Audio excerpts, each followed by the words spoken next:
പരിശുദ്ധ പരമദിവ്യകാരുണ്യത്തിന് പരിശുദ്ധ പരമദിവ്യകാരുണ്യത്തിന് മക്കളെ, വീടില്ലാത്തവർ, സ്ഥലമില്ലാത്തവർ, ജോലിയില്ലാത്തവർ, സാമ്പത്തിക വിഷയത്തിൽ വലിയ വിഷമം അനുഭവിക്കുന്നവരുടെ മേലെല്ലാം കർത്താവിന് കൃപ ചെയ്യാൻ വേണ്ടി സ്തുതിക്കട്ടെ. ഹല്ലേലൂയ.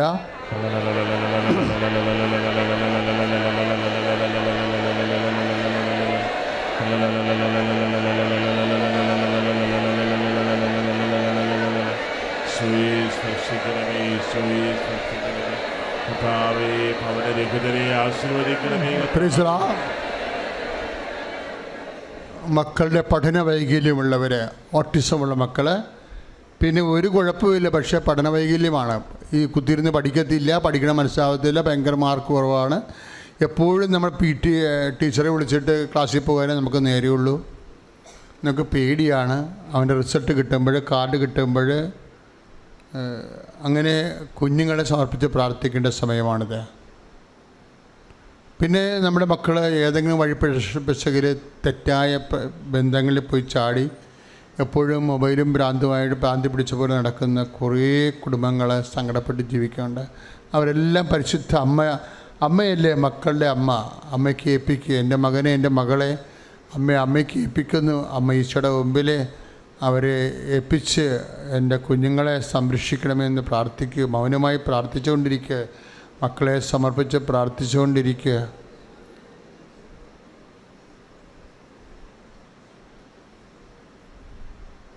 ഓരോരോ തരത്തിൽ വേദന അനുഭവിക്കുന്നവർ അച്ഛനോട് ചേർന്ന് പ്രാർത്ഥിക്കുക. കർത്താവായ ദൈവമേ, മക്കളെക്കുറിച്ച് വേവലാതി കൊള്ളുന്ന പ്രത്യേകമായ അവസ്ഥകളിലും അപകടങ്ങളിലും അപകട ബന്ധങ്ങളിലും അകപ്പെട്ടു പോയവരെ അമ്മേ വിടുവിക്കണമേ. ദുശ്ശീലങ്ങള്, മാരകരോഗങ്ങള്, ജനിതക വൈകല്യങ്ങള് അമ്മയെ ഏറ്റെടുക്കണമേ. ശ്രുതികട്ടെ, ശ്രുതികട്ടെ. ഹല്ലേലൂയ.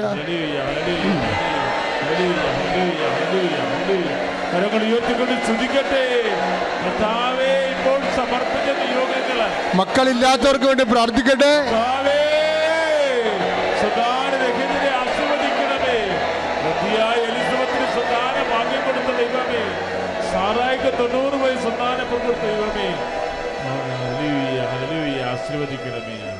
മൗനമായി പ്രാർത്ഥിക്കട്ടെ.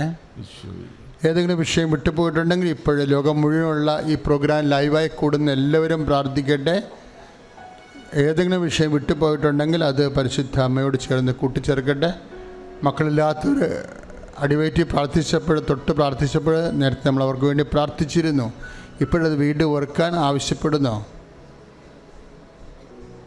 പത്രമാണ് നമ്മുടെ ഏറ്റവും വലിയ നേർച്ച വസ്തു, പ്രേക്ഷിത പ്രവർത്തനം ചെയ്യണത്.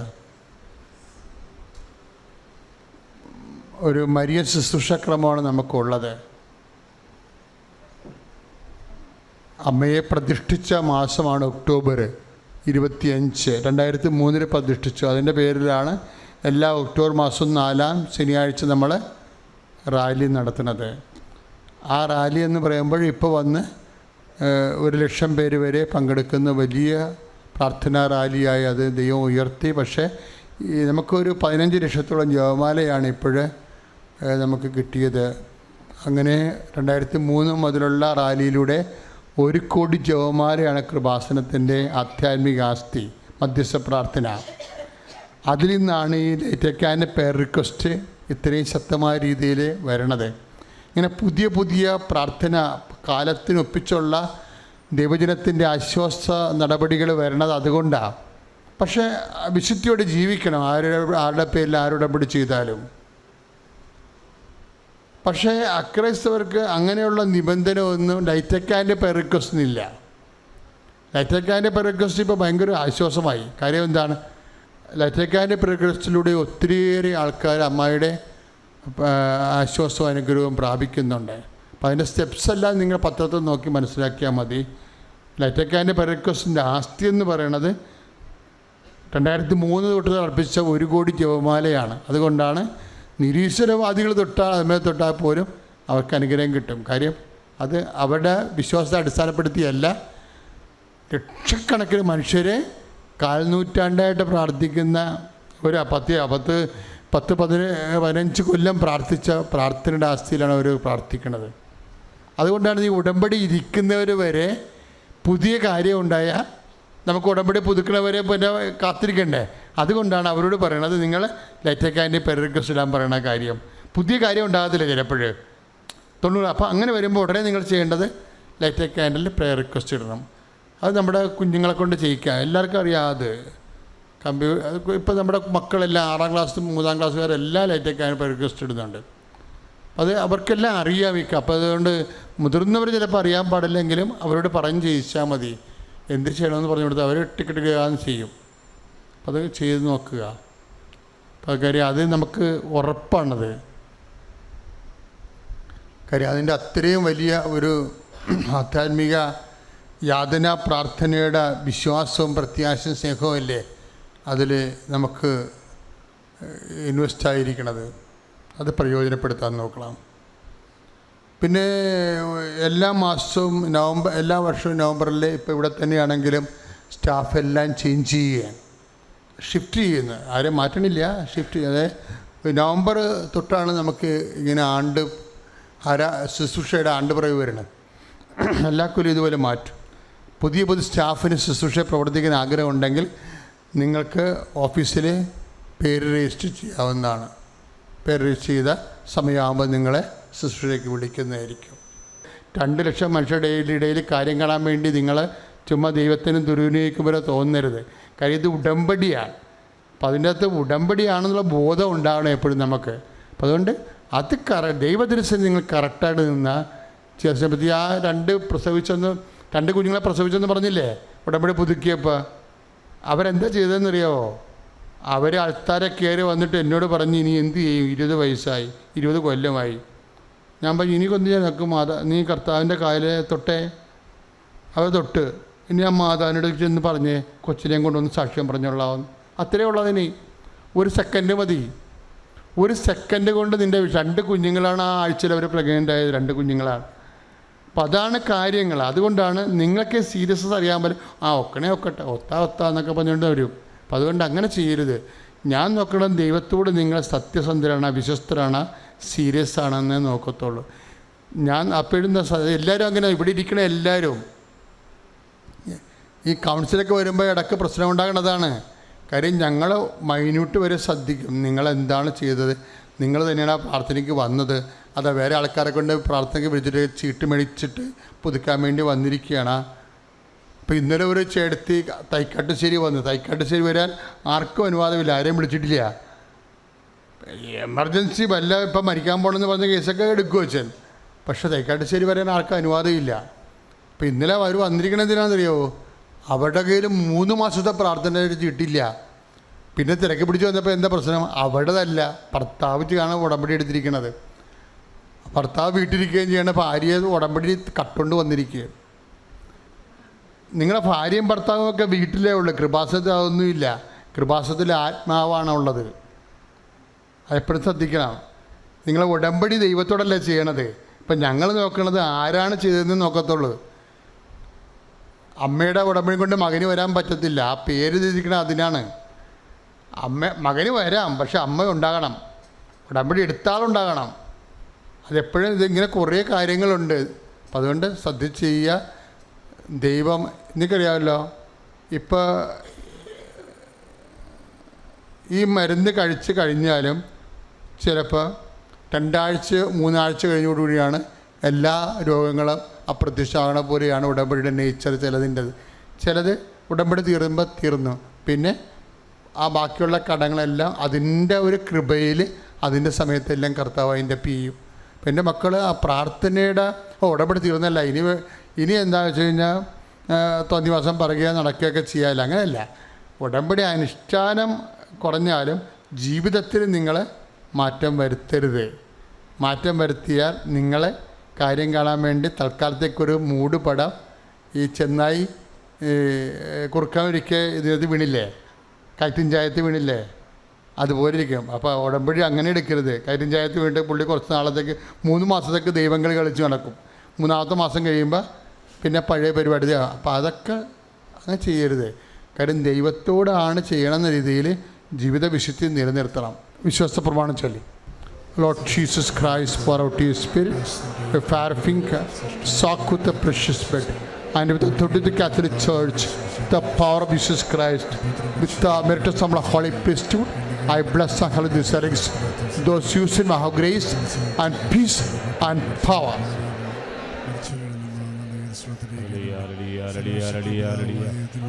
ഉയർത്തിപ്പിടി സ്തുതിക്കട്ടെ. Hallelujah, hallelujah.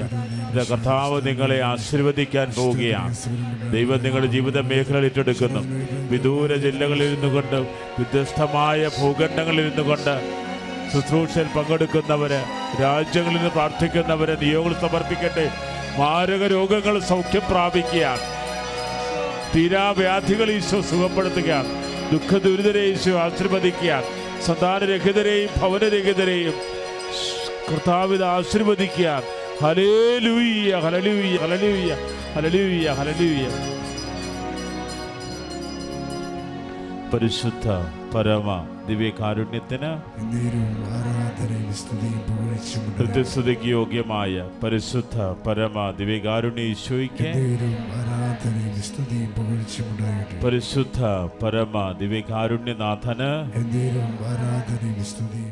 ആദ്യമായി കൃപാസന അമ്മയ്ക്കും തിരുകുമാരനും 1 കോടി നന്ദി പറഞ്ഞുകൊണ്ട് എൻ്റെ സാക്ഷ്യത്തിലേക്ക് കടക്കട്ടെ. എൻ്റെ പേര് ഗിരിജ. ഞാൻ തിരുവനന്തപുരം ജില്ലയിൽ കാട്ടാക്കടയിൽ നിന്നും വരുന്നു.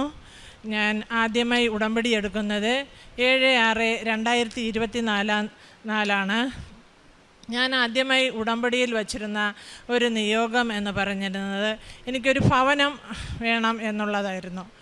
18 വർഷമായി ഞങ്ങളൊരു ഭവനം പണി തുടങ്ങി വച്ചിട്ട് കാശുണ്ടായിരുന്നിട്ടും പലതവണ പണി തുടങ്ങും പൂർത്തീകരിക്കാൻ കഴിയില്ല. അങ്ങനെ 2007 തുടങ്ങിയ പണി 2010 നമ്മൾ വാർക്കാൻ നോക്കി, സാധനങ്ങളെല്ലാം കൊണ്ടിറക്കി. പക്ഷേ എന്ത് കാരണമെന്ന് അറിയില്ല, വീണ്ടും ആ സാധനങ്ങളെല്ലാം വാരിക്കൊണ്ട് പോകും. അന്നേരമെല്ലാം ഞങ്ങൾ കരഞ്ഞ്, ദൈവമേ എന്താണ് സംഭവിക്കുന്നതെന്ന് ഒന്നും അറിയില്ല. അങ്ങനെ എൻ്റെ അടുത്ത് ഒരു ദിവസം ഞാൻ യൂട്യൂബ് നോക്കിയപ്പം കൃപാസനത്തെ കുറിച്ച് ഇതിൽ ട്രോളുകളാണ് ആദ്യം ഞാൻ കാണുന്നത്. അത് അപ്പോഴപ്പോഴേ ട്രോളുകൾ ഞാൻ വായിക്കുമായിരുന്നു. എനിക്ക് അത് ഒരു അരോചകമായിട്ടാണ് ആദ്യം തോന്നിയത്. ഒരു ദിവസം എൻ്റെ മോള് വന്ന് എന്നോടത്ത് പറയുകയാണ്, അമ്മ ഒന്ന് കൃപാസനം വരെ ഒന്ന് പോകുമോ? അമ്മയ്ക്ക് വീടിന് വേണ്ടി എന്നും അമ്മ കരയുന്നുണ്ടല്ലോ, എനിക്കിത് കാണാൻ വയ്യ, അമ്മ ഒന്ന് കൃപാസനം വരെ ഒന്ന് പോവോ എന്ന് എന്നോട് ചോദിച്ചു. ഞാൻ പറഞ്ഞു, മോളെ എനിക്ക് കൃപാസനം എവിടെയാണെന്നോ എന്താണെന്നോ ഒന്നും എനിക്കറിയില്ല അമ്മ, അത് യൂട്യൂബിൽ അടിച്ചു നോക്കിയാൽ എൻ്റെ അഡ്രസ്സ് എല്ലാം കിട്ടും, അമ്മ ഒന്ന് പോയി നോക്ക് എന്ന് പറഞ്ഞു. ഞാൻ എൻ്റെ ഒരു കൂട്ടുകാരിയോട് ഇത് പറഞ്ഞു, എനിക്കിങ്ങനെ അറിയില്ല. ചെങ്ങന്നൂരാണ് കൂട്ടുകാരിയുടെ ഇവിടെ, ഞങ്ങളെ വീടിൻ്റെ അവിടെയാണ് താമസിക്കുന്നത്. അപ്പം കൂട്ടുകാരി പറഞ്ഞു, ട്രെയിൻ കയറാനോ ഒന്നും എനിക്കറിയില്ല. അപ്പോൾ എൻ്റെ അടുത്ത് കൂട്ടുകാരി പറഞ്ഞു, എന്നാൽ ഞാനും കൂടെ വരാം, നമുക്കൊന്ന് പോകാമെന്ന് പറഞ്ഞു. അപ്പോൾ മോൻ പറഞ്ഞു, അമ്മ ഞാനും കൂടെ വരുന്നു, ഞാനും വരുന്നു അമ്മ എന്ന് പറഞ്ഞു. അങ്ങനെ ഞങ്ങൾ 3 പേരും കൂടെ 7/6/2024 വരികയും ഇവിടെ വന്ന് ഈ ജനങ്ങളൊക്കെ കണ്ടപ്പോൾ എന്താണ് ഏതാണെന്നൊന്നും എനിക്കറിയില്ല. എന്തായാലും ഉടമ്പടി എടുക്കാൻ വേണ്ടി അങ്ങ് കയറി. അച്ഛൻ്റെ ക്ലാസ് കേട്ടു, ഉടമ്പടിയും എടുത്തു. താഴെ ഇറങ്ങിയപ്പോൾ ഞാൻ വിചാരിച്ചു, ദൈവമേ നമുക്ക് പറ്റുമോ ഇതൊക്കെ കൃത്യസമയത്ത് പ്രാർത്ഥിക്കാനും ഒന്നും പറ്റുമോ എന്നുള്ളൊരു അങ്കലാപ്പൊക്കെ ആയിരുന്നു. എങ്കിലും ഇവിടെ വന്നേലേ മാതാവ് നടത്തും എന്നൊരു വിശ്വാസം എനിക്ക് ഇവിടെ നിന്ന് ഇറങ്ങിയപ്പോൾ തന്നെ തോന്നിയായിരുന്നു. എങ്കിലും ഞാൻ 3 മാസം വരെ ഉടമ്പടി വലിയ പ്രാധാന്യം കൊടുക്കുകയോ ഒന്നും ചെയ്തില്ല. രണ്ടാമത്തെ ഉടമ്പടി എടുക്കാൻ ഞാൻ വീണ്ടും ഇവിടെ വന്നപ്പോൾ തന്നെ എനിക്ക് ഒരു നല്ലൊരു അനുഭവമാണ് ഉണ്ടായത്. എനിക്ക് ആ മുത്തുക്കുട കണ്ടപ്പോൾ ഞാൻ വിചാരിച്ചു, എനിക്ക് ഒരു മുത്തുക്കുട കിട്ടിയിരുന്നെങ്കിൽ അമ്മയ്ക്കൊന്ന് പിടിച്ചു കൊടുക്കാമായിരുന്നു. ദൈവമേ എനിക്ക് അത് തന്നെ കിട്ടണമേ എന്ന് പറഞ്ഞ് പ്രാർത്ഥിച്ചുകൊണ്ട് അവിടെ നല്ല തിരക്കാണ് അത് എടുക്കാൻ കരുതിയിട്ട്. അപ്പോൾ എന്നെ വിളിച്ചു, അവിടെ നിന്ന് സിസ്റ്റർ പറഞ്ഞു, എടുത്തോളൂ ഒരെണ്ണം എന്ന് പറഞ്ഞു. ഞാൻ എടുത്ത് നോക്കിയപ്പോൾ കാണാം മുത്തുക്കുട. ഞാൻ അമ്മയ്ക്ക് മുത്തുക്കുടയും പിടിച്ച് ഇവിടെ കൂടെ വന്ന ഒരു സന്തോഷം കണ്ട എനിക്കത് പറഞ്ഞറിയിക്കാൻ പറ്റൂല. ഞാൻ എന്ത് ചെയ്തു, ഞാൻ വീട്ടിൽ പോയി ഉടമ്പടിയൊക്കെ എടുത്തു. അന്നെന്തോ ഒരു ഭയങ്കര ഹാപ്പി ആയിരുന്നു രണ്ടാമത്തെ ഉടമ്പടിയിൽ. ആദ്യത്തേത് എനിക്ക് ഒന്നും തോന്നിയൊന്നുമില്ല. രണ്ടാമത്തെ ഉടമ്പടിയിൽ എനിക്ക് ഭയങ്കര ഹാപ്പി ആയിരുന്നു. ഞാൻ വീട്ടിൽ പോയി രണ്ടാമത്തെ ദിവസം തന്നെ എനിക്ക് ഭയങ്കരമായ ഒരു മുല്ലപ്പൂവിൻ്റെ മണം. ഞാൻ നോക്കിയപ്പം കൃപാസനത്തിൻ്റെ പത്രമാണോ മണക്കുന്നത്? അപ്പം നോക്കിയപ്പോൾ ഞാൻ പത്രം എടുത്ത് വെറുതെ ഒന്ന് മണപ്പിച്ച് നോക്കി. ഇല്ല, പത്രം ഒന്നും മണക്കുന്നില്ല, മുല്ലപ്പൂവും ഇല്ല. ഞാൻ വീണ്ടും അമ്മ മാതാവിനോട് കുറച്ചുകൂടി അടുക്കാൻ തുടങ്ങി, പ്രാർത്ഥിക്കാനും എല്ലാം ചെയ്യാൻ തുടങ്ങി. അപ്പോൾ എൻ്റെ മനസ്സിൽ പ്രാർത്ഥിക്കാനൊന്നും ശരിക്കും അറിഞ്ഞുകൂടാ. വീണ്ടും ഞാൻ അച്ഛൻ്റെ ടോക്ക് കേട്ടു. ഒന്നും അറിഞ്ഞൂടാത്ത പ്രത്യക്ഷീകരണ സാക്ഷിയായി നിൽക്കാൻ അമ്മ മാതാവിനോട് സഹായിക്കണമേ എന്ന് പ്രാർത്ഥിക്കണേ എന്ന് ഞാൻ ആ ടോക്ക് കേട്ടു. വീണ്ടും ഞാൻ പിറ്റേന്ന് മുതൽ, എനിക്ക് RCCയിലായിരുന്നു ഞാൻ അപ്പോൾ വർക്ക് ചെയ്തുകൊണ്ടിരുന്നത്. സമയം കിട്ടില്ല, വെളുപ്പിനെ 5 മണിക്ക് വീട്ടിൽ നിന്ന് പോകും. ഇങ്ങനെ ഉള്ള ടൈമിന് ഓടിച്ചെന്നിരുന്ന് പ്രാർത്ഥിക്കും. എന്താന്ന് പറയാ, പെട്ടെന്നൊരു ചടങ്ങ് നിർവഹിക്കും പോലെയായിരുന്നു. പക്ഷെ ഞാൻ വീണ്ടും യൂട്യൂബ് നോക്കുമ്പം അച്ഛൻ പറയും, പ്രത്യക്ഷീകരണ സാക്ഷിയായി നിൽക്കാൻ നിങ്ങൾക്ക് സമയമില്ലല്ലോ, പ്രത്യക്ഷീകരണ സാക്ഷിയായി നിൽക്കണം എന്ന് മാത്രം നിങ്ങൾ പ്രാർത്ഥിച്ചാൽ മതി. ഞാനത് ഏറ്റെടുത്തു. ദൈവമേ, അന്ന് മുതൽ എൻ്റെ ജീവിതത്തിൽ വലിയ മാറ്റങ്ങളാണ് വരുന്നത്. ഒരു ദിവസം മോമൻ വീട് പണി അന്നും തുടങ്ങിയില്ല, 3 മാസമായിട്ട് വീട് പണി തുടങ്ങിയില്ല ഇവിടെ വന്ന് ഉടമ്പടി എടുത്തിട്ട്. ഒരു ദിവസം മോമെന്ന് പറയാണ്, അമ്മ നമുക്ക് വീട് പണി തുടങ്ങണം. ഞാൻ പറഞ്ഞു, മോനെ കാശൊന്നും ഇല്ലല്ലോ, പിന്നെ എങ്ങനെയാണ് വീട് പണി തുടങ്ങുന്നത്? അമ്മ എന്തിനാ കൃപാസനത്തിൽ പോയി? അമ്മയും ഞാനും മോനും കൂടെയാണ് വന്നത്. എന്നേക്കാൾ വിശ്വാസിയായി മോൻ ഉടമ്പടി എടുത്തില്ല എങ്കിലും അവനായിരുന്നു ഭയങ്കര വിശ്വാസം. അവൻ പറഞ്ഞു, അമ്മ നമുക്ക് എന്തായാലും തുടങ്ങുന്നു എന്ന് പറഞ്ഞു. ഞാൻ നോക്കിയപ്പോൾ 3 കൂട്ടുകാരെയും വിളിച്ചും കൊണ്ട് വന്ന് നിൽക്കുകയാണ്. പിന്നെ വീടെല്ലാം വൃത്തിയാക്കി വലിയൊരു പമ്പൊക്കെ എടുത്തുകൊണ്ട് വെച്ച് 18 വർഷമായി കുറച്ച് പണി ചെയ്തിട്ടിരുന്നു, വാർത്തൊന്നുമില്ല, കുറച്ച് പണി പാർത്തിരുന്നു. പമ്പൊക്കെ എടുത്തുകൊണ്ട് വന്ന് വൃത്തിയാക്കലും എല്ലാം തുടങ്ങി. എനിക്ക് ടെൻഷൻ കയറി, എങ്ങനെ കാശില്ലാതെ വീട് പണി തുടങ്ങും? ഞാൻ വിചാരിച്ചു എന്തായാലും അമ്മ മാതാവ് നമ്മളെ സഹായിക്കും. പിന്നെ എൻ്റെ മനസ്സിൽ ഉറച്ച വിശ്വാസം, അമ്മ മാതാവ് സഹായിക്കും. ഞാൻ വെറുതെ ഒന്ന് ബാങ്കിൽ പോയി. അന്ന് വരെ എനിക്ക് സിവിൽ സ്കോർ ഇല്ല എന്ന് എപ്പോഴും എന്നെ തിരിച്ചയച്ചു കൊണ്ടിരുന്ന ഒരു കുട്ടി, മാനേജറിൻ്റെ അസിസ്റ്റൻ്റ്, അവിടെ ലോൺ കൊടുക്കുന്ന സെക്ഷനിലോട്ട് ഞാൻ പോയി. മാഡം, എനിക്കൊരു ലോൺ എങ്ങനെയും കിട്ടാൻ പറ്റുമോ എന്ന് കേട്ടു. അപ്പോൾ പറഞ്ഞു, ആ സിവിൽ സ്കോർ നോക്കട്ടെ എന്ന് പറഞ്ഞു. ഉടൻ തന്നെ സിവിൽ സ്കോർ നോക്കിയിട്ട് എൻ്റെ അടുത്ത് നല്ല ഹൈ സിവിൽ സ്കോർ. ഒരു മാസത്തിനകം തന്നെ എനിക്ക് ലോൺ അനുവദിച്ചു. വീട് പണി അങ്ങ് സ്റ്റാർട്ട് ചെയ്തു. എന്നും 18 വർഷവും ഞാൻ, എൻ്റെ വീട് റോഡ് സൈഡാണ്. പുറത്തിറങ്ങുമ്പോൾ ആൾക്കാരെല്ലാം ചോദിക്കും, എന്താ ഇങ്ങനെ ഇട്ടേക്കുന്നേ? ഞങ്ങൾക്ക് കുറച്ച് സ്ഥലവും കാര്യങ്ങളൊക്കെ ഉണ്ട്. അതുകൊണ്ട് നമ്മൾ ജീവിച്ചതെന്ന് പറഞ്ഞാൽ ഒരു തീരെ പാവപ്പെട്ടതല്ല, ഒരു ഇടത്തര ഫാമിലിയിലുള്ളതായിരുന്നു. അപ്പോൾ എന്നും ആക്ഷേപിക്കുമ്പോൾ എനിക്ക് ഭയങ്കര സങ്കടം. ഞാൻ രാവിലെ പുറത്തിറങ്ങുമ്പോൾ ഏതെങ്കിലും ഒരു അമ്മൂമ്മയോ ഇല്ലെങ്കിൽ ഒരു അപ്പൂപ്പനോ ഇല്ലെങ്കിൽ എൻ്റെ കൂടെ ജോലി ചെയ്യുന്ന അയൽവാസിയൊക്കെ ചോദിക്കും, എന്താ തുടങ്ങാറായില്ലേ എന്ന് ചോദിക്കും. ഞാൻ എന്നും പ്രാർത്ഥിച്ചുകൊണ്ട് പുറത്തിറങ്ങാം, അമ്മ ഇന്ന് ദൈവമേ ഇന്ന് എൻ്റെ കൂടി ആരും ചോദിക്കരുതേ ഭവനം പണി തുടങ്ങാറായില്ലേ എന്നൊന്നും. അങ്ങനെ ഞാൻ നിരന്തരം 18 വർഷം കൊണ്ട് സങ്കടപ്പെട്ടുകൊണ്ടിരുന്ന സമയത്താണ് ഞാൻ ഉടമ്പടി എടുക്കാൻ വരുന്നതും എൻ്റെ മകൻ പറയുകയും ഉടൻ തന്നെ എനിക്ക് ലോൺ അനുവദിച്ച് വീട് പണി പൂർത്തീകരിച്ച് സെപ്റ്റംബർ 5-ാം തീയതി ഞങ്ങളുടെ വീട് പാല് കാച്ചും കഴിഞ്ഞു. 1-2 സ്ക്വയർ ഫീറ്റ് അല്ല, 1650 സ്ക്വയർ ഫീറ്റ് വീടാണ് എനിക്ക് ദൈവം അമ്മ മാതാവ് തന്നത്. തിരുകുമാരന് 1000 നന്ദി പറയുന്നു. അതുപോലെ തന്നെ എന്നെ ആക്ഷേപിച്ചവരെല്ലാം എൻ്റെ ഭവനത്തിൽ വന്ന്, എന്തൊരു മനോഹരമായ ഒരു ഭവനമാണ് കിട്ടിയിരിക്കുന്നത്, എന്തൊരു മനോഹരം. എല്ലാവരും ആ മനോഹരം എന്ന വാക്കാണ് എൻ്റെ വീട്ടിൽ ഇന്ന് ആര് കയറി വന്നാലും മനോഹരമായിരിക്കുന്നു എന്ന് പറയുന്നു. അത് കേൾക്കുമ്പോൾ ദൈവമേ, ഞാൻ എന്നെ ആക്ഷേപിച്ചവരെല്ലാം ആ വേദനിച്ചത് ഇപ്പം ഞാൻ വളരെയധികം സന്തോഷവതിയായി. ദൈവത്തിന് നന്ദി പറയുന്ന യേശു, എത്ര സ്തുതിച്ചാലും എത്ര നന്ദി പറഞ്ഞാലും മതി വരില്ല. എൻ്റെ ഈശോയ്ക്കും അമ്മയ്ക്കും കോടാനുകോടി സ്തോത്രം ചെയ്യുന്നു. രണ്ടാമതായി ഞാൻ വെച്ചിരുന്ന എൻ്റെ നിയോഗം എനിക്കൊരു ജോലി വേണമെന്നുള്ളതായിരുന്നു. RCCയിൽ വർക്ക് ചെയ്തുകൊണ്ടിരുന്നുവെങ്കിലും ചെറിയൊരു ജോലിയായിരുന്നു എനിക്ക് അവിടെ ഉണ്ടായിരുന്നത്. ശമ്പളമെല്ലാം കുറവായിരുന്നു. എങ്കിലും നൈറ്റൊക്കെ വരുമ്പോൾ എനിക്ക് ഒരുപാട് ബുദ്ധിമുട്ടുകളും പ്രയാസങ്ങളും ഒക്കെ അനുഭവപ്പെട്ടു. പിന്നെ ഞായറാഴ്ച ദിവസം എനിക്ക് പള്ളിയിൽ പോകാൻ പറ്റില്ല. ഞായറാഴ്ച പള്ളിയിൽ ലീവ് ചോദിക്കുമ്പോൾ എൻ്റെ മേഡം പറയും, അത് പള്ളിയും അമ്പലവും എല്ലാം RCC ആണല്ലോ, പിന്നെ എന്തിനാ ഗിരിജ ഇനിയിപ്പോൾ പള്ളിയിൽ പോകുന്നത്, ഇവിടെ തന്നെ ഇരുന്ന് പ്രാർത്ഥിച്ചാൽ മതി എന്ന് പറയും. എങ്കിലും എനിക്ക് പള്ളിയിൽ പള്ളിയിൽ പോകണമെന്നൊരു ആഗ്രഹം. ഞാൻ എന്നും പ്രാർത്ഥിക്കും, ദൈവമേ എനിക്ക് ഞായറാഴ്ച അല്ലാത്ത ഒരു ജോലി തരണമേ, എനിക്ക് എന്നും ഞായറാഴ്ച പള്ളിയിൽ പോകാനുള്ള ഒരു അവസരം തരണമേന്ന്. അങ്ങനെ എനിക്ക് ശ്രീ ചിത്ര റിസർച്ച് സെൻറ്ററിലേക്ക് ഒരു ചെറിയ റിലീവറായിട്ട് ഒരു ജോലി ലഭിച്ചു. അങ്ങനെ ഞാൻ ജോലിക്ക് പോയിക്കൊണ്ടിരുന്നപ്പോൾ എൻ്റെ ഒരു അയൽവാസിയും ഒരു കൂട്ടുകാരിയുമായ ഒരാളിനെ കൂടെ ഞാൻ കൊണ്ടുപോയി. രണ്ടുപേരും ഒരുമിച്ചാണ് അവിടെ ജോലിക്ക് കയറുന്നത്. ഞാൻ തന്നെ അവർക്ക് ഫോം പൂരിപ്പിച്ചു കൊടുത്തു. അതിന് 69-70 ആ കുട്ടിയുടെ 70-69 ആ കുട്ടിയുടെ സീനിയാരിറ്റി നമ്പരും എനിക്ക് 73-70 എൻ്റെ നമ്പരുമായിരുന്നു.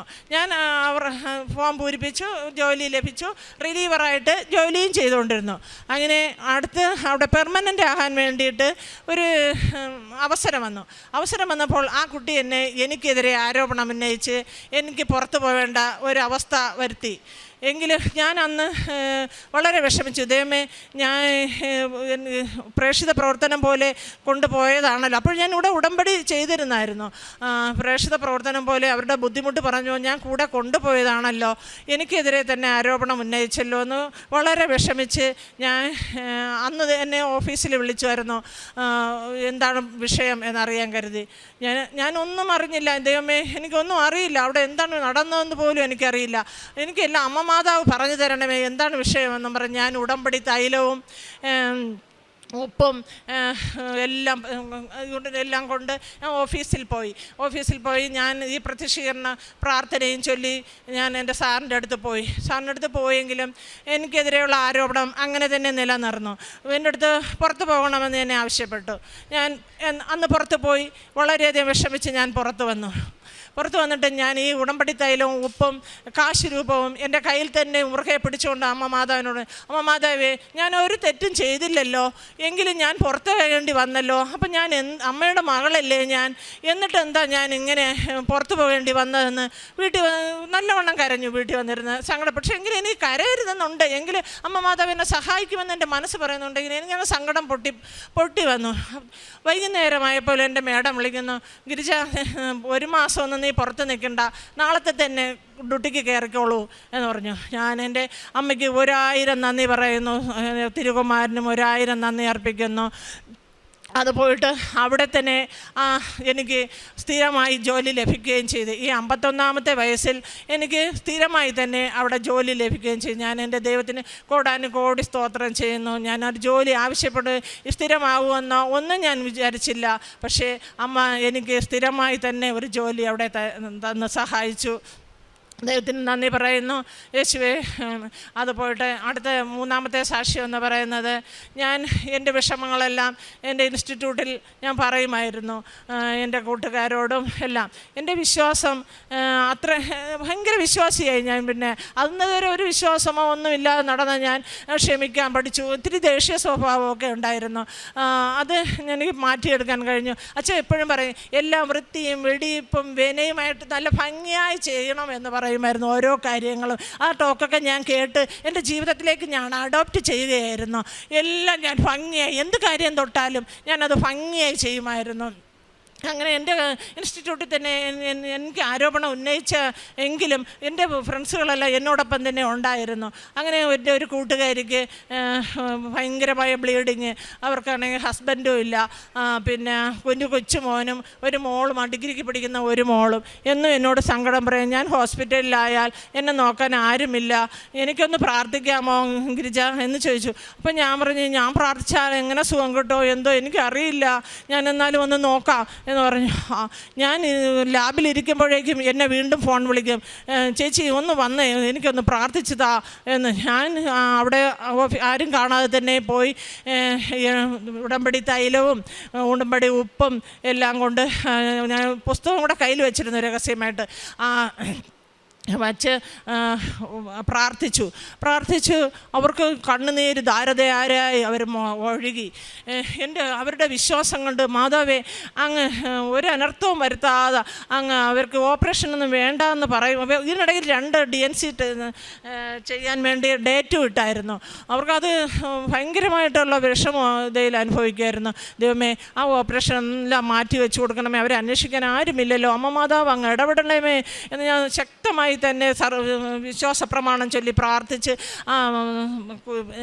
ഉടമ്പടി തൈലവും പൂശി നെറ്റിയിലും കുരിശ് വരച്ചു, വയറിലും കുരിശ് വരച്ചു. അതിൽ കുറച്ച് ചൂടുവെള്ളത്തിൽ കുറച്ച് ഉപ്പും ഇട്ട് ഞാൻ അവർക്ക് കൊടുത്തു. അവരുടെ വിശ്വാസം എന്ന് പറയട്ടെ, അവരുടെ വിശ്വാസം കൊണ്ട് എനിക്ക് തന്നെ അതിശയം. നോൺ ക്രിസ്ത്യൻ ആയിരുന്നു, ഞാൻ ക്രിസ്ത്യാനിയും അവർ നോൺ ക്രിസ്ത്യാനും ആയിരുന്നു. എന്നിട്ടും അവരുടെ വിശ്വാസം കൊണ്ട് എനിക്ക് അത്ഭുതമാണ് തോന്നിയത്. എന്നാൽ അന്ന് രാത്രി രാവിലെ അന്ന് റിലീവറായിട്ടാണ് ഞാൻ ജോലി ചെയ്യുന്നതായിരുന്നു. ഞാൻ രാവിലെ എണീറ്റപ്പോൾ എനിക്ക് മെസ്സേജ് വരുന്നു, സുജയ്ക്ക് പകരം റിലീവറായിട്ട് ഡ്യൂട്ടിക്ക് കയറണമെന്ന്. ഞാൻ അവരുടെ ഡ്യൂട്ടി ചെയ്തുകൊണ്ടിരുന്നപ്പോൾ എനിക്ക് ഭയങ്കര പ്രയാസം. ഞാൻ ഇന്നലെ പ്രാർത്ഥിച്ചതാണല്ലോ, അവർ ഹോസ്പിറ്റലിലാണെന്നറിഞ്ഞു. ഞാൻ അവിടെ നിന്ന് പ്രാർത്ഥിച്ചു, അമ്മ മാതാവേ അങ്ങ് കൈവിട്ടോ, എൻ്റെ പ്രാർത്ഥന കേട്ടില്ലേ, ഞാൻ പാപിയാണ്, ദോഷിയാണ്, എങ്കിലും എൻ്റെ അമ്മ മാതാവ് ആ പ്രാർത്ഥന കേട്ടില്ലേ മാതാവേ എന്ന് ഞാൻ കരഞ്ഞ് പ്രാർത്ഥിച്ചു. വീണ്ടും ആ സുജ അറിയുന്നില്ല. വൈകുന്നേരം എൻ്റെ പറഞ്ഞ ഡ്രസ്സുകളെല്ലാം കൊണ്ടുപോയി ഹോസ്പിറ്റലിൽ ഇരിക്കുകയാണെന്ന് എല്ലാവരും അപ്പോഴപ്പോയിട്ട് ഞങ്ങൾ വിളിക്കും. ഓപ്പറേഷന് സമയം അതിന് എല്ലാം ഡോക്ടർ ഡേറ്റോട്ട് സമയവും കൊടുത്തു. അല്പം കഴിഞ്ഞപ്പോൾ ഡോക്ടർ വന്ന് പറയുകയാണ്, ഒരു ടെസ്റ്റ് കൂടെ നടത്തിട്ട് എന്നിട്ട് ഓപ്പറേഷനിലേക്ക് കടക്കാമെന്ന്. അപ്പം എന്നാൽ ശരിയെന്ന് അവർ പറയുകയും കുറച്ച് കഴിഞ്ഞ് വീണ്ടും വലിയൊരു സ്കാൻ ചെയ്തപ്പോൾ പറഞ്ഞു അതിലൊരു കുഴപ്പവുമില്ല, പിന്നെ ഹോർമോൺ പ്രോബ്ലം കൊണ്ടാണ് ഇങ്ങനെ ബ്ലീഡിങ് വന്നുകൊണ്ടിരിക്കുന്നത്, നിങ്ങൾ സാധാ ഗുളിക കഴിച്ചാൽ മതി. അവരിപ്പോൾ 2-3 മാസം കൊണ്ട് ആ ചെറിയ ഡോസ് ഗുളികയും കഴിച്ച് നല്ല ഭംഗിയായി നടക്കുകയും ജോലിക്ക് വരികയും എന്നോടൊപ്പം ഇവിടെ വരികയും ചെയ്തു. അവരെൻ്റെ അടുത്ത് പ്രത്യേകിച്ച് പറഞ്ഞു, അമ്മ മാതാവ് എനിക്ക് തന്ന കൃപകൾക്ക് അവർ കോടാനുകോടി സ്തോത്രവും നന്ദിയും അർപ്പിക്കുന്നു. മക്കളും അതുപോലെ തന്നെ അവർക്ക് നന്ദി പറഞ്ഞു. കുഞ്ഞു എൻ്റെ കൂടെ വന്നു. ആ അമ്മയുടെ 12 വയസ്സായ ഒരു മോനാണ് അവർക്കുള്ള, ഒരു മോളും ഒരു മോനും. മോനും കൂടെ ഇവിടെ വന്നിരിക്കുകയാണ്. ഞാൻ അവൻ്റെ അമ്മ മാതാവിന് കോടാനുകോടി സ്തോത്രവും ഈശോയ്ക്കും നന്ദി പറയുന്നു. എൻ്റെ ഉടമ്പടി തൈലം എൻ്റെ കുഞ്ഞുമോന് 2.5 വയസ്സായേ ഉള്ളൂ. എന്തസുഖം വന്നാലും ഉടൻ പറയാം, അമ്മാമേ പിന്നെ ആ ഉടമ്പടി തൈലം പൂശിത്, ആ ഉടമ്പടി തൈലം ഒന്നുമില്ല, എണ്ണ വരട്ടെ ഇങ്ങനെ അവൻ പറയാനറിയില്ല. ഉടൻ അവന് എന്ത് വേദന ഉണ്ടെങ്കിലും ഉടൻ തന്നെ മാറി എന്ന് പറഞ്ഞ് ഞങ്ങൾ ആ ഉടമ്പടി തൈലത്തിൻ്റെ വിശ്വാസം ആ 2.5 വയസ്സായ മോൻ അനുഭവിക്കുന്നത് കണ്ട് നമ്മൾ തന്നെ വളരെ ഹാപ്പിയും അവൻ്റെ രോഗങ്ങൾ എന്ത് വന്നാലും, പനി വന്നാലും ചുമ വന്നാലും ഉടൻ തന്നെ ഉടമ്പടി തൈലം എടുത്ത് ഞാൻ എല്ലാവർക്കും, എൻ്റെ മോനും മരുമകളുമാണ് ഈ നിൽക്കുന്നത്, അവർ അമ്മ എവിടെ ഇറങ്ങിയാലും പറയും, അമ്മ ഉടമ്പടി തൈലം പൂച്ചി തരുമോ, ഉടമ്പടി തൈലം ഇട്ട് തരുമോ അമ്മ എന്ന് ചോദിക്കും. ഞാൻ പറയും മോനെ ഇട്ട് തരാം. അങ്ങനെ എനിക്ക് ഡെയിലി ഒരു ദിവസം പോലും ഉടമ്പടി തൈലം ഇടാതെ ഞങ്ങൾ പുറത്തിറങ്ങാറില്ല. അപ്പം സെപ്റ്റംബർ 5 എൻ്റെ വീട് പാലുകാച്ച്, സെപ്റ്റംബർ 8 മോൻ്റെ വിവാഹം. പിറ്റേന്നോട്ട് ഞാൻ ഉടമ്പടി തൈലം മോന് ഇട്ട് കൊടുക്കുമ്പോൾ മോൻ പറയും, അമ്മ എന്താ എൻ്റെ ഭാര്യയ്ക്കും കൂടെ ഇട്ട് കൊടുക്കണം, എൻ്റെ മരുമകളാണ് എന്നും ഞങ്ങൾ ഉടമ്പടി തൈലവും പൂച്ചയെ ഇട്ട് വിശ്വാസ പ്രമാണം പറഞ്ഞ് പുറത്തിറങ്ങാറുള്ളൂ. ദൈവം അതിൻ്റെ അനുഗ്രഹം ഞങ്ങൾക്ക് ധാരാളമായി തന്നിട്ടുണ്ട്. അതിന് തിരുവമാന് 1000 നന്ദി അർപ്പിക്കുന്നു. പിന്നെ ഞാൻ പ്രേക്ഷിത പ്രവർത്തനമായി ചെയ്യുന്നത് എന്തെന്നാൽ എല്ലാ മാസവും ഇവിടെ വന്ന് പത്രം വാങ്ങി വിതരണം ചെയ്യും. അത് പത്രം കൊടുക്കുമ്പോൾ ഞാൻ പൂജപ്പുരയാണ് വർക്ക് ചെയ്യുന്നത്, തിരുവനന്തപുരം ജില്ലയിൽ. അവിടെ ഓട്ടോ ആദ്യം കാണുന്നത് ബസ് ഇറങ്ങുമ്പോൾ ഓട്ടോ ഡ്രൈവർ അവർക്കൊക്കെ ഞാൻ പത്രം വിതരണം ചെയ്യും. പിന്നെ ബസ് സ്റ്റോപ്പുകളിലും ബസ് സ്റ്റാൻഡുകളിലും. പിന്നെ ആരെങ്കിലും പുച്ഛത്തോടെയാണ് ആ പത്രം വാങ്ങുന്നതെങ്കിൽ ഞാൻ അവർക്ക് കൊടുക്കത്തില്ല. പറ്റുമെങ്കിൽ മാക്സിമം ഞാൻ എൻ്റെ സാക്ഷ്യം പറഞ്ഞേ പത്രം വിതരണം ചെയ്യാറുള്ളൂ. പിന്നെ കാരുണ്യ പ്രവർത്തനം എന്ന് പറയുമ്പോൾ എന്നെക്കൊണ്ട് ചെറിയൊരു ശമ്പളത്തിലാണ്, കമ്പനി ആയിട്ടാണ് ഞാൻ ജോലി ചെയ്യുന്നത്. എങ്കിലും എന്നിലാവുന്നത് വിദ്യാഭ്യാസപരമായ ആർക്കെങ്കിലും ബുദ്ധിമുട്ടാണെന്ന് പറയുകയോ പിന്നെ ആരും അറിയില്ല ഞാൻ കൊടുക്കുന്ന പ്രവർത്തനമൊന്നും. എങ്കിലും എന്നെക്കൊണ്ട് കഴിയുന്ന കാരുണ്യ പ്രവർത്തനങ്ങൾ ചെയ്യും. ഫുഡ് ആർക്കെങ്കിലും വിശന്നിരിക്കുകയാണ്, കാശ് വേണമെന്ന് പറഞ്ഞാൽ ബസ് സ്റ്റാൻഡിൽ വെച്ചായിരുന്നാലും എൻ്റെ മുമ്പിൽ കൈ നീട്ടുന്ന ആർക്കായിരുന്നാലും എന്നിൽ കഴിയുന്ന സഹായം ഞാൻ ചെയ്തിരിക്കും. പിന്നെ രോഗികളെയും പോയി സന്ദർശിക്കും. പ്രാർത്ഥിക്കും. ഒരുപാടൊന്നും കൊടുക്കാൻ കഴിഞ്ഞിട്ടില്ല. എൻ്റെ ദൈവം എനിക്ക് ഇനിയും ഞാൻ കൂടുതൽ ചെയ്യണമെന്നാണ് എൻ്റെ ആഗ്രഹം. അതുപോലെ തന്നെ എനിക്കിനി എൻ്റെ ജീവിതകാലമൊക്കെയും ഈ ഉടമ്പടിയിൽ എൻ്റെ മാതാവിനും തിരുകുമാരനോടും ഒപ്പം ജീവിക്കണമെന്നാണ് ആഗ്രഹം. അതുപോലെ തന്നെ എൻ്റെ കുടുംബവും എനിക്ക് ഇനിയും അടുത്തും ഒരു സാക്ഷി പറയാൻ എൻ്റെ മനസ്സിലുണ്ട്. അതും ഞാൻ എൻ്റെ ദൈവം എനിക്ക് സാധിച്ചു തരട്ടെ എന്ന് പ്രാർത്ഥിക്കുകയും നിങ്ങളെല്ലാവരുടെയും പ്രാർത്ഥനയും ഞാൻ ആവശ്യപ്പെടുന്നു, പ്രാർത്ഥിച്ചുകൊണ്ട് നിർത്തുന്നു. ഇതാണ് എൻ്റെ കൂട്ടുകാരി. പ്രത്യേകിച്ച് പറഞ്ഞു എൻ്റെ ജോലിയുടെ, അവർക്കെല്ലാം എൻ്റെ ജോലി പറഞ്ഞ എൻ്റെ സാക്ഷ്യവും അവരുടെ രോഗത്തിൻ്റെയും എല്ലാം എൻ്റെ അടുത്ത് പറയണമെന്ന് പറഞ്ഞു വിട്ടു. ഇതാണ് എൻ്റെ കൂട്ടുകാരി. ദൈവത്തിന് നന്ദി പറയുന്നു. മാതാവിനോട് ഞാൻ നന്ദി പറയുന്നു. എനിക്ക് വേണ്ടി ഈ ചേച്ചി നല്ലതുപോലെ പ്രാർത്ഥിച്ചത് കൊണ്ട് മാത്രമാണ് ഞാൻ 3 മാസത്തിൽ കൂടുതൽ ബ്ലീഡിംഗ് ആയിട്ട് ഞാൻ ഹോസ്പിറ്റലിൽ വന്ന് ഞാൻ ജോലിക്കായിരുന്നു, ഹോസ്പിറ്റലും ജോലിയായിരുന്നു. ഹസ്ബൻഡ് ഫസ്റ്റ് കൊറോണ ടൈമിന് മരിച്ചു. 2 കുഞ്ഞുങ്ങളെ ഞാൻ ജോലി ചെയ്താണ്, വീട്ടുജോലിയും കൂടെ ചെയ്താണ് ഞാൻ വളർത്തുന്നത്. എനിക്ക് ഫുൾ സപ്പോർട്ട് വേണ്ടി നന്ദി പറയുകയാണ്. ഞാൻ ദൈവത്തോട് അത്രമാത്രം നന്ദി പറയുകയാണ്.